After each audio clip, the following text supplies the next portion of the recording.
Bueno, vamos comenzando. A ver, vamos a comenzar. A mi ¿Cómo estás? querida amiga. ¿Todo ¿Cómo bien? estás? ¿Todo bien acá? Con unos matecitos, con frío, así que brigadita acá en casa. Se vino el frío, ¿no? Ay, terrible, terrible. No me quiero imaginar ahí en las sierras, pero acá en la ciudad está tremendo, tremendo. La verdad que a mí me gusta el invierno, yo prefiero el invierno antes que el verano, ¿no? Como vos ya sabrás. Pero la verdad Ujú. que a veces me hace mucho frío. Soy friolenta, a pesar de que me gusta el frío, soy algo friolenta. Así que bueno, acá brigadita en casa. Hoy la verdad que está ideal para estar acá, tomar unos mates y bueno, charlar un poco. Totalmente, totalmente.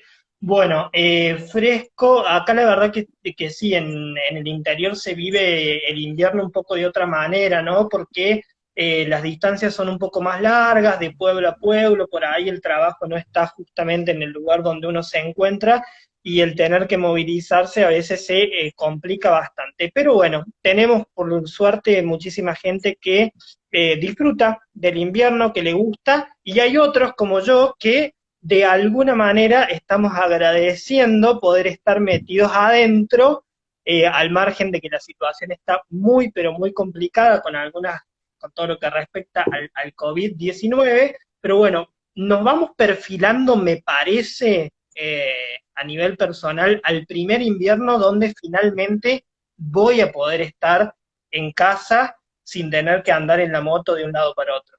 No sé todavía igual. Es la muerte, eso de andar en la moto en pleno invierno, la verdad que te la debo, más que todo en las sierras. Yo noto muchísimo la diferencia del frío cuando voy a las sierras. Mi familia vive en Unquillo, así que cuando voy allá me muero de frío. O sea, es una diferencia abismal con respecto acá a la ciudad. Así que andar en moto en las sierras, Fran, te la debo. La verdad que debes estar agradecido de todo esto que está pasando para quedarte en tu casa. Totalmente. Ahí vamos saludando también a Connie Masi, a Gon Gutiérrez, que se van sumando a este vivo. Hoy vamos a estar hablando con Luciana Masi sobre lo que respecta al primer gobierno patrio, un gobierno patrio que no nació de un repollo, ¿no? Sino que tiene todo un contexto internacional, que tiene también algunos hechos históricos anteriores a ese 25 de mayo de 1810 y que Luciana, desde todos sus conocimientos que tiene como periodista y también como estudiante de la licenciatura en Historia de la Universidad Nacional de Córdoba, nos va a ayudar a desburrarnos, podríamos decir, sobre esto que ya estamos transitando y que es la Semana de Mayo. Exacto, exacto, Fran. Bueno, como todos sabemos, el día lunes ya es 25 de mayo, una fecha patria que a mi modo de ver es una de las más importantes porque fue el primer paso que se dio en lo que fue el Estado Nacional, ¿no? Como quien dice, si bien la conformación del Estado Nacional llevó todo el siglo XIX prácticamente, porque no fue hasta finales del siglo XIX que se consolidó como tal.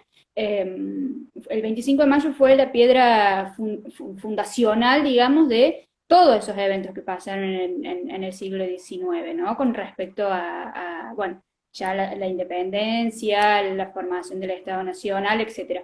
Pero, como te digo, al ser el primer paso me parece a mí uno de los más importantes porque conformó una situación muy importante entre los criollos, ¿no? Que la élite criolla, ¿no? Vamos a hablar, si vos me permitís, Fran, vamos a desmitificar algunas cuestiones que pasaron en esa época porque, bueno, uno tiene mucho la visión y la imagen en la cabeza de esa imagen del cabildo, con todas las personas, las mujeres con sus peinetones y sus vestidos anchos, con sus paraguas al frente del cabildo, esperando que alguien salga a dar la gran noticia del primer gobierno patrio. Y bueno, realmente no fue tan así. Detrás de todo eso hubo, digamos, cosas y pasaron, los entretelones, digamos, son fascinantes, ¿no? A hablar de lo que pasó detrás de todo eso, de esa imagen del cabildo con las mujeres esperando a ver qué pasaba, los entretelones son apasionantes, a mi modo de ver, ¿no?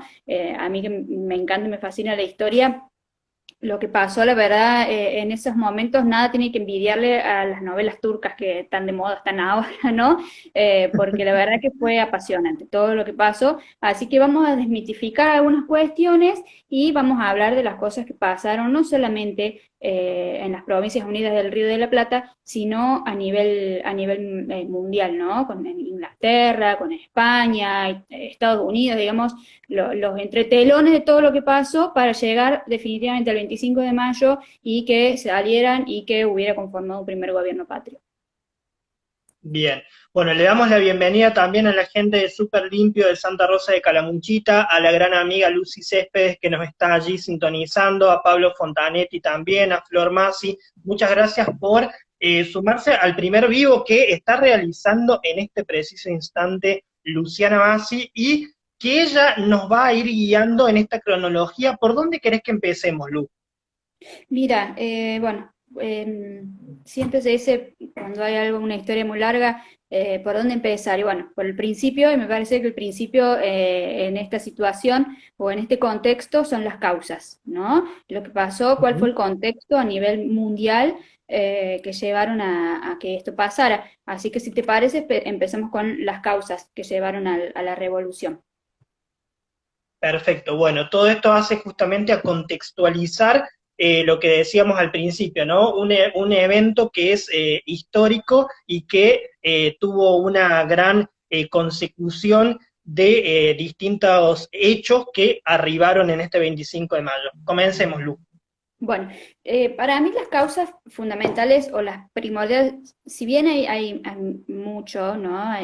Pasaron muchas cosas, yo las causas para mí son, las más importantes son tres, que vamos a pasar a enumerar y a explicar ahora. Principalmente, bueno, la situación mundial de ese momento, ya un poquito antes, unos años antes, tenemos lo que es la independencia de los Estados Unidos. ¿Sí? En 1776, Estados Unidos se independiza de Inglaterra, redactan su constitución y los derechos humanos, los derechos del hombre, ¿sí? Que esos derechos del hombre era, bueno, la igualdad y la libertad de toda persona, excepto los esclavos, ¿sí? Digamos, Estados Unidos estaba avanzado con respecto al resto del mundo, pero bueno, el tema de los esclavos era una cuestión ahí que, bueno, que no estaba tan definida todavía, por lo cual, bueno, los esclavos no entraban en esos derechos humanos, pero el resto de la comunidad sí. Entonces esto, lógicamente, generó un impacto muy grande en las colonias, ¿no? Las colonias centroamericanas y sudamericanas. Es decir, una colonia, la colonia inglesa, digamos, Inglaterra era en ese momento la gran potencia mundial, y que Estados Unidos haya podido independizarse era como valentonar al resto de América, ¿no? Decir, bueno, si ellos pudieron, nosotros también vamos a poder. Por otro lado, también estaba lo que fue la Revolución Francesa. ¿Sí? La Revolución Ujú. Francesa en 1789, a pesar de que era más lejos, de que era cruzando el charco, de que las noticias llegaban de otra manera, no llegaban tan bien como podemos hablar años después, eh, pero también, también ahí hicieron la Declaración de los Derechos del Hombre, que fue muy importante porque también declaraba la igualdad y la libertad de toda persona. Eso también hizo que, bueno, las colonias se replantearan la posibilidad de una independencia, ¿no? Entonces eso ya generaba un ambiente distinto, ya no era el mismo ambiente de sometimiento, de obediencia que había antes, ¿no? Es como que, bueno, ya hay casos de revoluciones, de independencias, que algunas más lejos, otras más cercanas, pero que era importante para ellos, ¿no? Bueno, eso como Ujú. primera causa, me parece, ¿no? Después tenemos lo que son Bien. las invasiones inglesas. No podemos dejar de hablar, Fran, Ujú. de las invasiones inglesas, tema que a mí me apasiona. Fue muy interesante lo que pasó en las invasiones inglesas. Fueron dos, ¿sí? En 1806, 1807. digamos, en ese momento el comercio estaba monopolizado por España, ¿sí? Es decir, Ujú. eh, solamente se podía, las colonias españolas comerciaban con España, nada más. No había forma de que se comerciara con otros. Y lógicamente el Río de la Plata, ¿sí? Era una plaza muy codiciada, más que todo por la ubicación, ¿no? El puerto de Buenos Aires era para Europa uno de los mejores, ¿no? Eh, entonces, Inglaterra codiciaba muchísimo esta plaza, ¿no? La plaza, el puerto de Buenos Aires, comerciar con Buenos Aires, para ellos era la gloria. Entonces, ¿qué hicieron? Como España no daba el brazo a torcer con su monopolio, digamos, no lo abría el comercio, dijeron, bueno, vamos a invadir. Eh, en 1806 la invasión fue directamente ingresada al puerto de Buenos Aires, los ingleses ingresaron sin ningún tipo de resistencia, eh, tomaron Buenos Aires. En ese momento el virrey huyó a Córdoba con el tesoro, digamos, eh, cosa que después le valió el puesto, ¿no? Porque en ese momento Sobremonte queda como que huye, ¿no? Después él se ampara en algunas leyes, es decir, sí, él como virrey tenía que defender el tesoro y qué sé yo, pero en realidad quedó como un cobarde que huyó a Córdoba con todo el dinero y después eso le valió el puesto, ¿sí? Porque después lo sacaron como virrey. Bueno, en ese momento Buenos Aires es tomado por los ingleses y en Montevideo, cosa que los ingleses no sabían, en Montevideo estaba Liniers.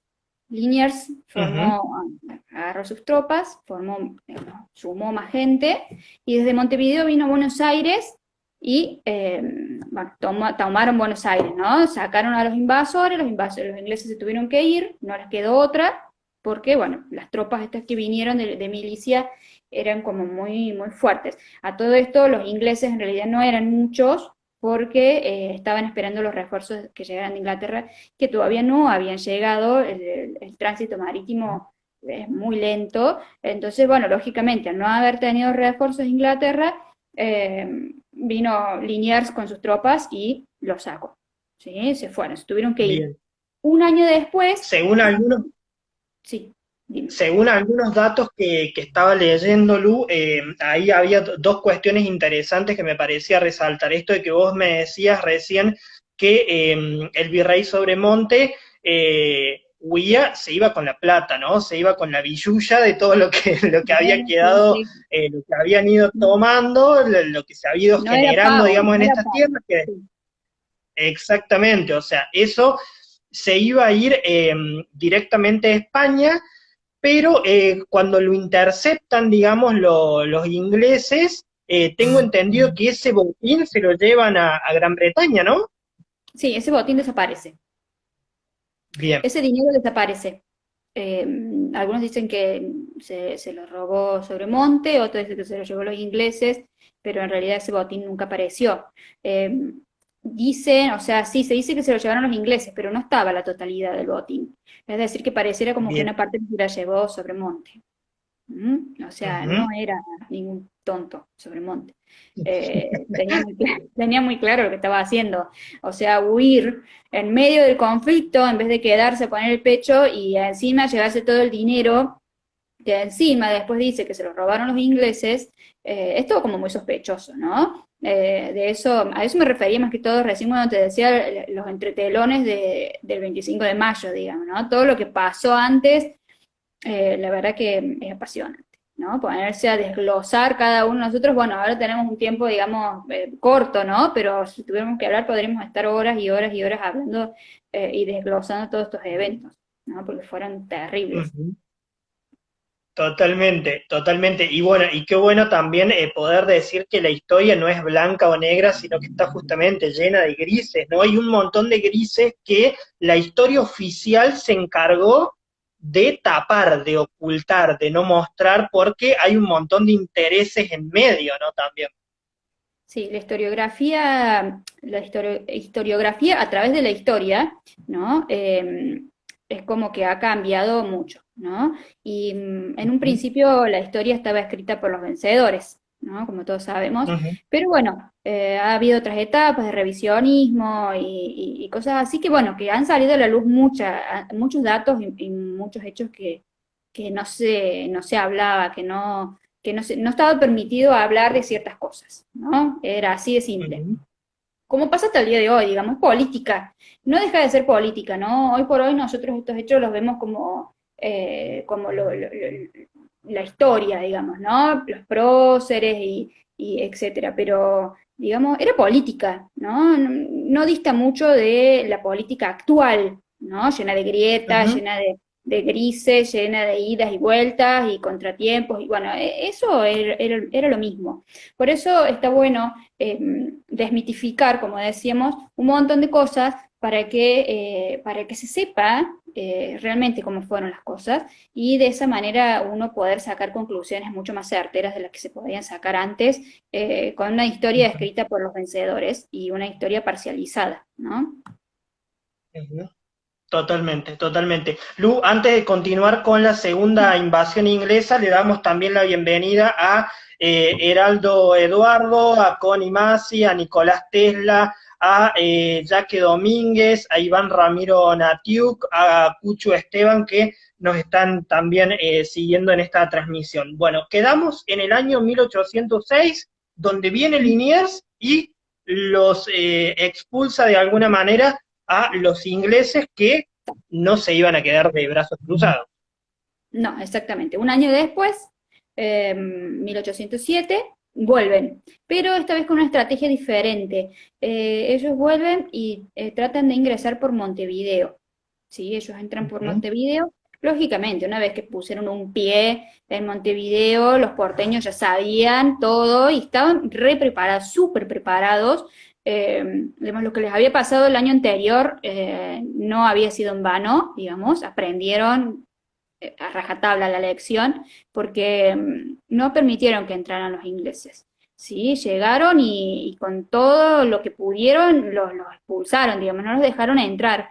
Estaba lógicamente la milicia que habían formado en ese momento Cornelio Saavedra era el líder de las tropas, eh, ujú, lógicamente Liniers estaba ahí como comandando todo, la gente en sus casas, en sus balcones, como hay, digamos, esa imagen de la gente tirando agua hirviendo por los balcones, aparentemente fue real, muchos dicen que era aceite caliente, eso prácticamente sería imposible porque era carísimo y en esa ujú, época no era una cosa que se podía tirar aceite por los balcones porque no era algo, digamos, de todos los días.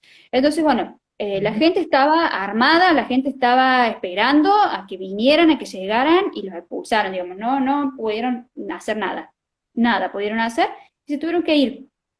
Los ingleses no les quedó otra alternativa que irse, ¿no? Y es muy loco pensar de que en ese momento las Provincias Unidas del Río de la Plata eh, se defendieron solas, ¿sí? Ujú, No había autoridades españolas, el virrey en ese momento lo habían, una vez que lo destituyen a Sobremonte, lo ponen a Liniers, que era la única figura, digamos, que podía llegar a tener un nexo con España. Pero después de ahí, la defensa fue pura y exclusivamente de Buenos Aires, ¿sí? De los porteños. No hubo militares españoles, realistas, no hubo nada. Eran ellos mismos. Entonces, eso fue otro punto de quiebre en el sometimiento de España hacia las colonias, ¿no? Porque ya hay, habiendo visto lo que había pasado en Estados Unidos, habiendo visto lo que pasaba en Francia, y que les pasara algo similar a ellos y que se pudieran defender, digamos, no es que quisieron independizarse o fue algo de ellos, nacido de ellos, pero los invadieron y ellos pudieron defenderse, ¿sí? Entonces ujú, eso los valentonó más todavía, digamos, o sea, los llenó de coraje. Y hay algunos autores, casualmente estuve leyendo hace muy poco, el proceso de independencia de las colonias americanas fue más o menos a principios del siglo XIX, ¿sí? Más o menos hasta 1820, más o menos fueron todas dándose en el mismo periodo de tiempo. Lo que no hizo falta en Ujú. Buenos Aires, que sí, por ejemplo, hizo falta en otros lugares, fue el coraje del pueblo. ¿Sí? No hizo Bien. falta tener que salir a convencer a un pueblo al apoyo de una revolución. El pueblo ya estaba ahí, ya estaba listo. Desde las invasiones inglesas, el pueblo ya estaba preparado para pelear, para luchar, para independizarse. Es decir, que eso fue algo mucho más fácil en el Río de la Plata, porque ya veníamos con esta experiencia que si bien era una experiencia nefasta, digamos, porque no estaba bueno que se invadiera un territorio, pero sí estuvo bueno en el sentido de que los porteños se dieron cuenta de que ellos podían independizarse y que estaban capacitados para hacerlo sin la ayuda de nadie más, de ellos solos. ¿Sí? Entonces fue también, como te Ujú. decía, una de las causas principales, ¿no? Que llevaron después a la Revolución de Mayo. ¿Sí? Y bueno, y como Bien. último punto, o una de las más importantes, causas más importantes, es la situación de Europa. ¿Sí? Ahora nos vamos a cruzar el charco Ujú. y te voy a contar un poco, Fran, qué pasaba en Europa en ese momento. ¿Sí?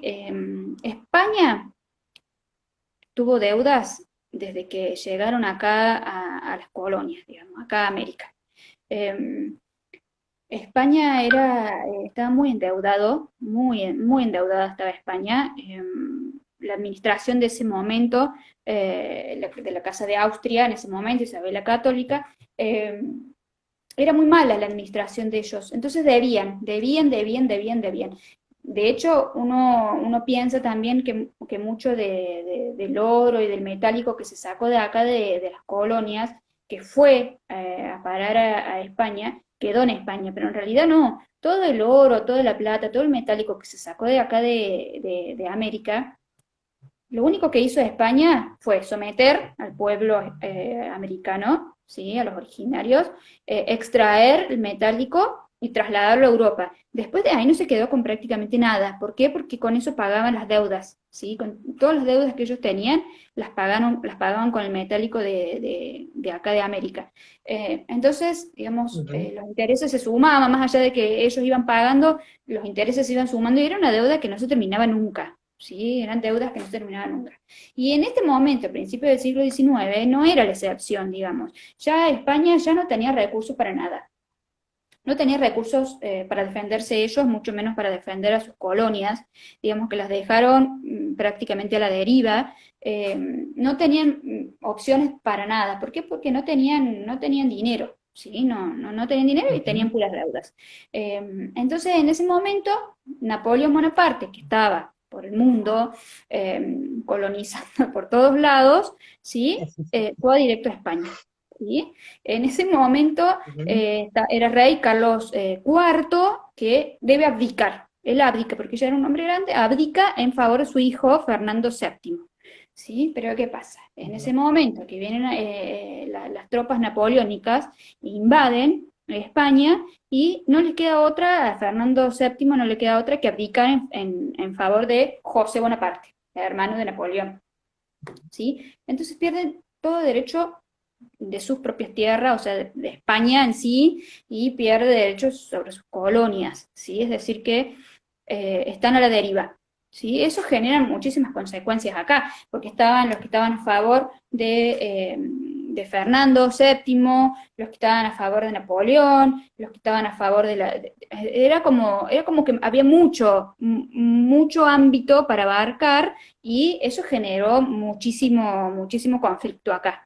¿Sí? Pero, ¿qué pasa? Ujú. Imagina, Fran, con lo que ya te conté, encima, dejados a la deriva por España, y digamos, era o se daba la revolución o se daba la revolución. No había muchas alternativas, ¿no? Quedarse ahí donde estaban, esperando a que Fernando VII volviera al trono, digamos, era irrisorio, era algo que no tenía sentido, ¿no? La idea acá era Ujú. ya cortar con los lazos con España, si bien no fue así tan tajante tampoco, ¿no? No vamos a decir que fue así de un día para el otro, pero sí fue una situación que se empezó a dar con todo eso, ¿no? Fue un caldo de cultivo, todas estas cosas que yo te mencioné, fue caldo de cultivo para que la revolución se llevara adelante y se empezaran a cortar los lazos con España.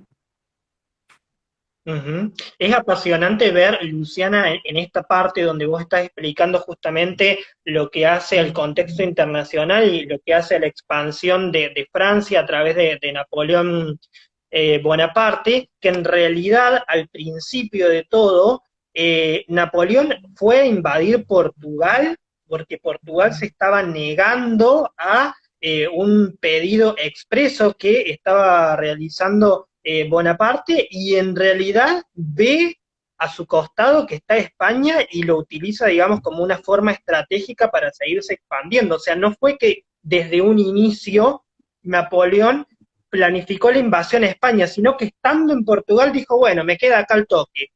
Ya que estamos, digamos, me sigo ampliando. España tenía muchísimas colonias, le podía generar muchísimos ingresos y seguir contribuyendo a este plan de expansión que tenían ellos. Entonces fue ahí como una cuestión muy loca también esa que se dio, ¿no? Sí, la verdad que sí, tal cual como vos decís, Napoleón estaba en Portugal, digamos, estaba en otra, y vio ahí, digamos, la oportunidad, ¿no? Napoleón lo que quería construir Ujú. era un imperio, ¿no? Él quería construir un imperio tipo Roma, ¿viste? O sea, con un montón de territorio que abarcar, abarcar, abarcar, abarcar. Y estando ahí en Portugal era como que tenía ahí, y con toda la situación que tenía, en la que estaba España, digamos, era como la oportunidad justa para poder invadir y poder hacerse de todas sus colonias, ¿no? Que era lo más importante en ese momento. Ujú. Bien, bien, bien. Mientras tanto, tengo entendido que algunos patriotas y otros no tanto, que eran medios infiltrados, acá, de este lado del charco, como bien decía recién, estaban teniendo algunas conversaciones un tanto secretas, puede ser, en esto que es la jabonería de Vieites y toda la mitología que se creó atrás de eso. Mm, sí, vos lo has dicho, Fran. Todo lo que pasó, o sea, nunca nadie lo va a saber más que la gente que estuvo ahí, ¿no? Pero lo que pasó dentro de Ujú, esa jabonería, no me quiero imaginar, porque era un teje y maneje, eran discusiones, eran debates, eran peleas, hubo de todo ahí adentro, y como en todo grupo, creo que a lo largo de nuestra historia se ha demostrado una y otra vez eh, las famosas grietas, ¿no? No es ujú. algo contemporáneo a nosotros, sino que viene desde muchísimos años antes.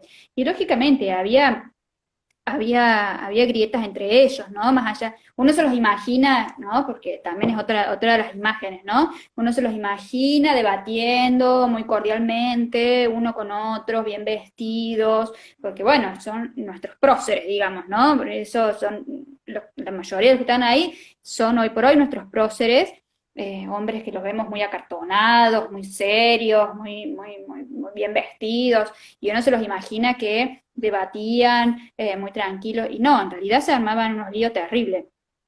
No queda otra que pensar que era así, porque no era fácil lo que estaba pasando, digamos, no era algo que se hacía todos los días, no era algo de lo que ellos estuvieron acostumbrados, ¿no? Y la verdad que lo que debe haber pasado ahí adentro, no sé, mira, la verdad que me muero de intriga yo por saber, ¿no? Las conversaciones que tenían, pero Ujú. eran reuniones anónimas que se hacían entre gallos y medianoche, ¿no? Que más o menos así fue que se armó la junta, ¿no? Porque la primera junta, más allá de que fue en el cabildo, que ya, pero más o menos, digamos, todo lo que fue el teje y maneje fue ahí en esas reuniones, entre gallos de medianoche, en la jabonería de Vieites, se juntaban y ahí debatían, a ver qué iba a pasar, ¿no? ¿Qué iban a hacer con todo esto que tenían en la mano y que debían organizarlo y llevarlo a la práctica de la mejor manera posible? Y dentro de ese grupo de que se juntaban estaban los morenistas y los saavedristas, ¿sí? Bueno, ¿qué diferencia había Ujú. entre uno y otro? La siguiente. Moreno era revolucionario. Mariano Moreno, como vos me dijiste, Franco era revolución o muerte, era extremista, Ujú. tipo era una cosa que o hacía la revolución o moría en el intento, digamos, ¿no? No había chance a otra cosa para el Mariano Moreno, ¿no? Cosa que después lamentablemente le valió la vida, ya sí que después te cuento un poquito más sobre Mariano Moreno, Por eh, favor. pero él era el revolucionario. Él quería llegar, o sea, él quería romper lazos con España de una vez y listo. En cambio, Saavedra era más conservador, él quería ir por el lado más diplomático, ¿sí? Él quería Ujú. ir por, bueno, por las buenas, solicitar un cabildo abierto, solicitar esto, solicitar lo otro, ¿viste? Era como mucho más tranquilo que lo que era Moreno, ¿no? Y aparte Saavedra también, digamos, los intereses económicos no quedan fuera de todo esto, ¿sí? Hay muchísimas causas también o antecedentes económicos también a la revolución. Y lógicamente, cada uno bregaba por sus propios intereses económicos, ¿sí? No eran tampoco carmelitas descalzas que querían la independencia de su tierra y nada más. Digamos, cada uno tenía sus Ujú. intereses, ¿no? Como todo político, ¿sí? Es así. Había muy pocos que realmente querían, por ejemplo, no sé, Belgrano. Manuel Belgrano, para mí, uno de los mejores próceres de la historia de nuestro país. Belgrano fue un tipo muy desinteresado, de hecho murió digamos, en la miseria total. Sí, él no tenía Ujú. ni siquiera para pagarle al médico que lo visitó la última vez, sí, antes de morir. Pero la mayoría, incluido Saavedra, también tenían sus intereses económicos, ¿sí? Entonces también por eso el tipo no quería ir por la vía revolucionaria, porque ¿qué pasa? Saavedra quería seguir teniendo, el comercio quería que siguiera cerrado en el monopolio de España, ¿sí? ¿Por qué? Porque a él le convenía, porque Ujú. él era uno de los que tenía sus monopolios. Entonces, ¿qué pasa? Romper absolutamente con España significaba romper con sus ingresos económicos, ¿sí? Entonces, bueno, Saavedra lógicamente estaba mucho más retraído, más tranquilo, y Mariano Moreno, como te decía, era el tipo que quería revolución, quería ir al frente, romper con España y terminar con todo. ¿Viste? Él era Que muchísimo hacía más falta, ¿no? radical.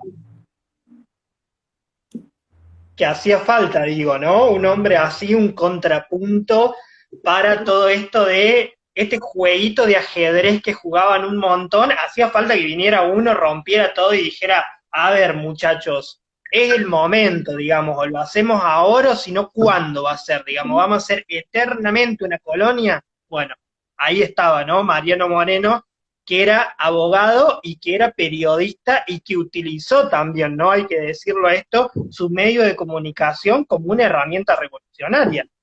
Exacto, exactamente. Pero bueno, como te digo, así como él fue tan radical en muchas cosas, su vida también terminó muy radicalmente. Después de formada la Junta, eh, él seguía en desacuerdo con un montón de cosas. Por ejemplo, una de las cosas que hace que él renuncie es la incorporación de las provincias del Río de la Plata, digamos. Incorporar un diputado de cada una de las provincias, Mariano Moreno no quería eso.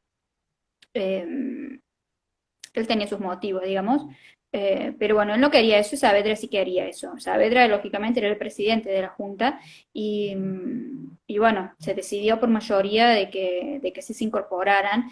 Él renuncia, él renuncia a su cargo y pide que se lo mande a Brasil, a Río de Janeiro, como diplomático allá y en plena travesía oceánica él muere. Ujú. ¿Cómo muere? Repentinamente, digamos, estos misterios, pero sabemos, si bien no hay nada formal, pero bueno, a Mariano Moreno lo mataron en el mar, ¿no? Ujú. Esa era la posta de la situación, ¿no? No, no, no vamos a andar, tipo Mariano Moreno tipo sano, no le pasa a nadie, de repente en pleno viaje se enferma gravemente y muere. Entonces, ujú, eso fue lo que básicamente pasó, si bien no se dice tan así como lo digo yo, pero fue así. Él vivió y murió radicalmente, digamos, ¿no? Él murió con la suya y eso también lo hace, no sé, para mí uno de los mejores próceres también, ¿no? Aparte de que, bueno, ujú. era periodista y, bueno, éramos colegas, digamos. Y sí, nos tira nosotros la sangre, digamos, y esa unión y esa cuestión revolucionaria con Mariano Moreno nos genera, digamos, una cosa que es muy, muy propia, bueno, de la profesión del periodista, ¿no? Un Mariano Moreno que dicen algunos, la esposa también había recibido algunas advertencias mientras él estaba, ¿no? En esta fragata camino a esta misión que le habían encomendado desde la primera junta, o sea que ya de alguna manera ella por lo menos se veía venir que prontamente iba a quedar viuda. Sí, sí, sí, yo no me acuerdo, yo vi una película, no me, Ujú, muchos años, de la imagen esa de su mujer recibiendo esas advertencias y recibiendo después por último la misiva en la cual informaban que su esposo había muerto, ¿no? Ella sabía ujú, el entorno de él, hasta él mismo, ¿no? Se puede haber visto venir que esto iba a pasar, ¿no? Entonces ahí te das cuenta de que esa visión romántica que tenemos del 25 de mayo, la revolución, el primer gobierno patrio, es toda una ficción, ¿sí? ujú, Lamentablemente es toda una ficción porque vos imagínate, o sea, eh, hasta muertes había, ¿viste? O sea, no era que, como te decía recién, no eran carmelitas descalzas que querían el bien de las Provincias Unidas del Río de la Plata. No, cada uno vergaba sus intereses, cada uno tiraba para su lado y bueno, había este tipo pasaban este tipo de cosas, ¿no? También este tipo de asesinatos, ya digamos, yéndonos a lo más radical que podía pasar, ¿no? Ya hablamos de muerte. ujú, Y te digo, ¿no? En las luchas de independencia, que eso ya lo vamos a poder hablar en otras circunstancias, ya más llegado el 9 de julio, en las guerras de independencia cosas así pasaron, pero por doquier montones de ujú. personas asesinadas hasta por los mismos, por los de su bando, digamos, ¿no? O sea que de eso podemos encontrar y hablar también un montón. Ujú, totalmente, totalmente. Lu, bueno, decíamos entonces, y volviendo a estas discusiones acaloradas que se daban en la jabonería de Vieites, que allí empezaron a surgir, bueno, estas figuras, ¿no? Que después iban a ser los miembros de la primera junta, donde estaba, bueno, estaba Mariano Moreno, estaba Cornelio Saavedra, estaba Rodríguez Peña y estaba Manuel Belgrano, ¿no? Manuel Belgrano, que él también era abogado, que conocía mucho de leyes, que era diplomático y que había también adquirido de alguna manera todas estas ideas eh, que venían no de Europa del siglo anterior. Exacto, exacto. Mira, antes de meternos en Manuel Belgrano, me gustaría mencionar a dos personajes Ujú, para desmitificar un poco también esto y para ponerle un poco de sal y pimienta, es French y Beruti, ¿no? A ay, mí esos sí, dos por favor. personajes, para mí, para mí, no sé, eran geniales los tipos porque eh, Ujú, uno tiene de vuelta, ¿no? Volvemos a lo mismo, ¿no? Los manuales de historia, lo que aprendimos en la escuela era ver tenemos la imagen de French y Beruti repartiendo escarapelas celestes y blancas, o sea, nada más fuera de la realidad. Primeramente porque el celeste y blanco todavía en ese momento no existía, digamos, como símbolo patrio, ¿sí? Eran listones ujú, rojos los que tenía la gente, por empezar. Segundo, que French y Berti no eran unos tipos, unos nabos, por decirlo de alguna manera, unos nabos que repartían escarapelitas y estaban ahí, los tipos, no, los tipos eran la fuerza de choque. ¿Sí? Los tipos eran los ujú, revolucionarios, los tipos eran los que ponían la caripela al frente con su ejército, con su milicia, y ahí ellos manejaban todo, ¿sí? French y Beruti eran esos tipos que llevaban y traían información, que sembraban intrigas, ¿viste? Era así, era tal cual. Y a mí la verdad que esa situación, o imaginarlos pasar de repartir escarapelas a todo esto que te estoy contando, es como muy abismal, ¿no? La diferencia. Ellos dos formaban o encabezaban lo que era la Legión Infernal, que ellos eran la Mm, milicia que habían formado, y, y en la Plaza de Mayo, en la Plaza de la Victoria, en ese momento, en el momento que se hace el cabildo abierto, ellos estaban en la plaza, rodeando la plaza con toda su milicia, ellos a la cabeza, controlando de que solamente pudieran entrar criollos. ¿Sí? ujú. No podía entrar otra persona que no fuera criollos. Entonces, ahí te das cuenta que esa imagen, como decimos al principio, del cabildo con las mujeres, es todo mentira, ¿no? Es toda una ilusión. En realidad esa plaza estaba llena de milicianos armados, dejando entrar a los que ellos querían, nada más, con French y Beruti no repartiendo carapelas, sino armados hasta los dientes, los tipos, controlando de que todo se diera tal cual como ellos habían planeado dentro de la jabonería de Vieites, ¿no? Porque ellos estaban ahí y los Ujú. tipos salían y ponían la cara, llevaban, traían, manejaban, manipulaban, y eran la fuerza de choque que se encargaba de que las cosas salieran realmente como habían planeado. Ujú, totalmente. Bueno, nos adentramos ahora sí entonces ya en lo que es esta semana decisiva, esta semana clave, que inicia, si mal no recuerdo, si no, Luciana, vos me corregirás, que inicia con la llegada de la noticia desde Europa que España había caído, que Napoleón Bonaparte había tomado, digamos, allí ese imperio. Estaba la Junta de Sevilla, pero bueno, la Junta de Sevilla estaba ahí media desdibujada porque recién estaba, digamos, de alguna manera organizándose, pero donde los que estaban en estas tierras dijeron, gente, acaba de caer el de la cabeza, ¿eh? Acaban de caer los que nos manejaban, los que nos controlaban, tenemos nuestra gran oportunidad. Ujú, exactamente, eso fue el 18, viernes 18 de mayo, ¿sí? Eso fue Ujú, lo que pasó primero. En ese momento estaba Cisneros como virrey, no sé si lo había mencionado ya, pero en un momento de mucho conflicto entre acá los criollos, eh, con Liniers, lo querían, algunos criollos lo querían destituir a Liniers, entonces España, para evitar ya todo el conflicto, lo manda a Cisneros, ¿sí? Entonces el 18 de mayo de 1810 estaba Cisneros a la cabeza como virrey. Él se entera de esto que vos contabas recién, de la caída de Fernando VII y de la Junta de Sevilla, y entonces trata de no decir nada, ¿sí? No quiere sembrar el pánico, no quiere sembrar el caos, y tampoco quiere que se lleve a cabo o se concrete lo que ya se venía hablando, ¿no? De la revolución. ujú, Entonces Cisneros se hace el tonto y no dice nada. Él dice que, bueno, van a seguir teniéndole fidelidad a Fernando VII y no dice nada, pero los criollos que estaban pergeneando todo esto ya de hace un tiempo, eh, se enteraron igual y lógicamente, exacto, lógicamente se juntaron esa noche del 18 de mayo, viernes, seguramente con algunas copitas en el medio, ¿sí? Porque seguramente deben haber tomado alguna bebida espirituosa y cosas así, se juntan en la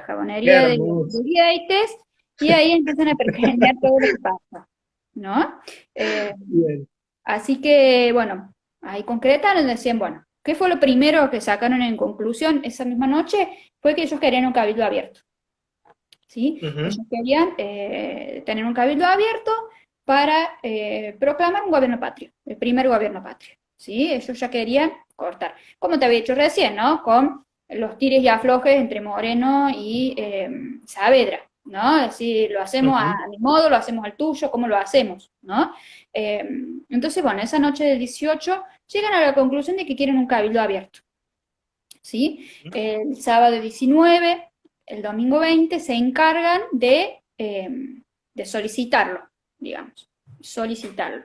Eh, Primero, digamos, lo hablan, empiezan a tirar líneas para acá, tirar líneas para allá, un contacto por este lado, un contacto por el otro, se empieza a esparcir esta solicitud de los criollos de pedir un cabildo abierto. Ujú. Llega el día 21, lunes 21, es decir, como que dejaron pasar un poquito el fin de semana, ¿no? Y el día lunes la actividad en el cabildo empieza normal, pero después se arma el zafarrancho, ¿sí? En ese Ujú. momento entra la Legión Infernal, liderada por French y Beruti, que habían estado moviendo piezas todo el fin de semana, a los gritos exigiendo un cabildo abierto. ¿Sí? Entonces ellos son los que empiezan a enviar invitaciones, ¿sí? Porque el cabildo abierto iba a ser el día 22, al otro día. Ujú. Exacto. Entonces se arma un lío bárbaro, ¿no? La Plaza de la Victoria es como tomada, digamos, por French y Beruti, digamos, como para que al otro, como para generar el ambiente que se iba a dar al otro día, ¿no? Que se iba a dar Ujú. el 22 de mayo, día martes, el primer cabildo abierto. ¿Sí? Donde se reunieron todos estos que se reunían en la jabonería, se reunieron y con todas las invitaciones que se habían enviado. Si bien fue poca la gente, digamos, a la cual se le habían enviado invitación, no recuerdo bien ahora el número, se habían enviado millones de invitaciones y fueron, no sé, un 10%, pero bueno, había sido Ujú. mucha la cantidad de invitaciones que se habían enviado. Bueno, en ese cabildo abierto, digamos, se debatieron muchas cosas, no vamos a decir que solamente fue uno el tema de debate, pero el principal fue la destitución de Cisneros. Ellos ya Ujú. no querían más que un español, ¿sí? Los mandara. Eso ya quedaba, digamos, en el pasado. Ellos ya querían tener sus propias autoridades. Entonces, lo que se lleva, o la discusión principal que se lleva a cabo en ese primer cabildo abierto es la destitución, ¿sí? Que de hecho se destituye, ¿sí? El 22 de mayo, Cisneros es destituido, ¿sí? Como virrey. Ujú. Entonces, bueno, ahí ya se arma medio otro lío, ¿no? Porque eh, al otro día, digamos, es como que no había una cabeza, ¿sí? Porque no se había formado todavía nada. Lo que se esperaba, lo que querían esperar era que llegaran representantes de las provincias unidas, ¿sí? Es decir, del resto de las Ujú. provincias del Río de la Plata. Esperaban eso, ¿sí? Entonces, ¿qué pasó? El 24 de mayo, ¿sí? Se forma una especie de gobierno, ¿sí? Digamos, medio ahí a los tumbos, porque no todos estuvieron de acuerdo y se formó teóricamente esperando a que llegara el resto de los representantes. En esa junta que se arma, o en esa primera junta, la cabeza era Cisneros, el presidente era Cisneros, ¿no? Una Eh, locura. Lo estaban entonces, sacando y el chabón quedaba de nuevo al frente, exacto, digamos. exacto, era como muy loco, ¿no? ¿Quién estaba a la cabeza de todo eso? Saavedra, ¿sí? Porque como bien Mm. dijimos, sí, Saavedra no quería saber nada con cortar lazos con España. Entonces Saavedra era uno de los vocales. Se te va Saavedra, Ujú. Castelli, Sola eran algunos de los vocales, ¿sí? Pero Cisneros estaba a la cabeza. Y lógicamente, los demás patriotas dijeron, no, así no son las cosas, porque si estamos luchando por nuestra independencia, por cortar lazos con España y lo ponemos a Cisneros a la cabeza de la primera junta, o sea, no tiene sentido. Entonces, ¿qué pasó el 25 de mayo? Nuevo cabildo abierto, nueva bataola, nuevo French y Berutis armados en la plaza, cabildo abierto y se formó la primera junta como realmente debió ser desde un principio. ¿Sí? La primera Ujú. junta, te leo para que veas quiénes formaron parte de esa primera junta. Saavedra fue el presidente, ¿sí? Estaba a la cabeza. Ujú. Vocales estaba Castelli, Belgrano, Ascuénaga, Alberti, Mateo y Larrea, ¿sí? Esos como vocales. Y los secretarios eran Juan José Paso y Mariano Moreno. ¿Sí? Ujú. Esa era la primera junta. ¿Sí? El primer gobierno patrio fue formado por esas personas, como dijimos desde el principio, con sus problemas internos, ¿no? Con sus grietas y sus divisiones, pero lograron formar ese primer gobierno patrio que luego se transformó digamos, sumando todas las provincias en algo mucho más grande, ¿no? Después de que se formó este primer gobierno patrio, la información empezó a distribuirse por el resto del país. Bueno, no el país, sino en Ujú, ese momento del territorio, ¿sí? Y lógicamente no todos estuvieron de acuerdo, ¿no? ujú. No todos estuvieron de acuerdo con cortar lazos con España, ¿sí? Por lo que decíamos recién. Algunos por miedo, otros por conveniencia, ¿no? De sus propios intereses.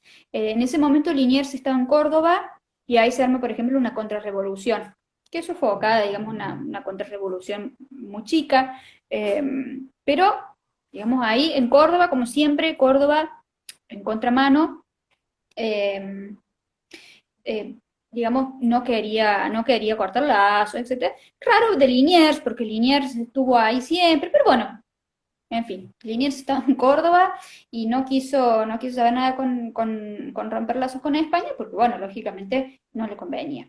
En Mendoza también no hubo un levantamiento, pero sí hubo una resistencia a este nuevo gobierno patrio. En Salta también, en el Alto Perú, en Montevideo, sí, digamos, fueron lugares en los cuales no estuvieron muy de acuerdo con todo esto que había pasado, ¿no? Porque, bueno, no a todo el mundo Ujú. le convenía.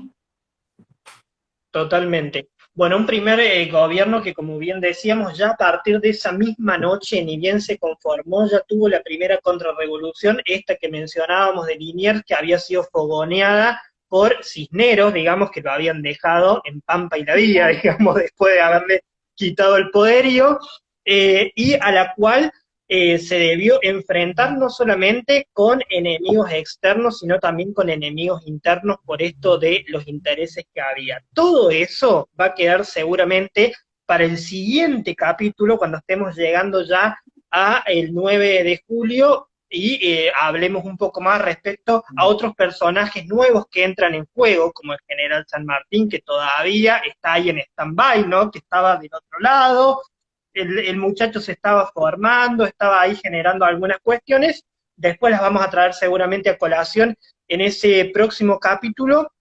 Sí, Lu, te invito a que en 3 minutos, no sé cómo vas a hacer, te quedan 3 minutos para que hagas un resumen de Manuel Belgrano.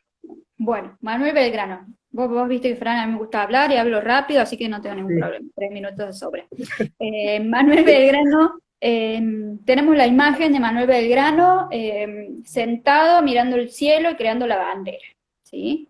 Esa Ujú. imagen es lo más erróneo, o lo más lejos de la realidad que puede existir. Manuel Belgrano, como te decía, es mi prócer favorito, Manuel Belgrano, bueno, fue economista, abogado, periodista, político, diplomático y militar, ¿sí? Ujú. No hizo solamente, lo único que hizo no fue crear la bandera, digamos, eso fue lo más banal, digamos, que puede haber hecho Manuel Belgrano. Manuel Belgrano hizo muchísimas cosas. Te enumero algunas, así rápido como para que vos sepas.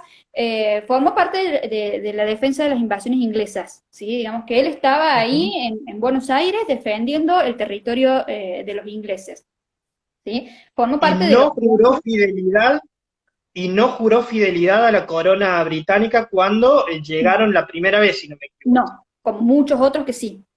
¿Mm? Bien. Eso no lo mencioné, pero sí, también existió eso también.